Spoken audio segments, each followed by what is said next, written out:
കേരളയുടെ 10ാം വാർഷികത്തോടനുബന്ധിച്ച് തിരുവനന്തപുരത്തെ ഹോട്ടൽ ഡിമോണിൽ സംഘടിപ്പിച്ച smart India business conclave 2025 season 3 എന്ന പരിപാടിയുടെ ഭാഗമായാണ് മിസ്റ്റർ ആരിഫ് മോഹനെ success Kerala architect of the year award നൽകി ആദരിച്ചത്. മന്ത്രിമാരായ രാമചന്ദ്രൻ കടന്നപ്പള്ളി, ജെ ചിഞ്ചുറാണി ചേർന്ന് പുരസ്കാരം സമ്മാനിച്ചു. V K Prasanth MLA excellence certificate കൈമാറി.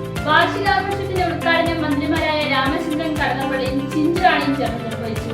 മുൻ മന്ത്രി V Surendran Pillai, Vattiyoorkavu MLA advocate V K Prashant, ഭാഷ ഇൻസ്റ്റിറ്റ്യൂട്ട് മുൻ director doctor എം.ആർ. Thampan, Bharat Bhavan member secretary doctor Pramod Payyanur, Kerala financial corporation general manager Sajitha ജിനാൾ, councillor പാളയം Rajan, Jacinda Morris, cine artist മായ സുബു, രഞ്ജിത്ത് കൊല്ലങ്കോണം എന്നിവർ ചടങ്ങിൽ പങ്കെടുത്തു.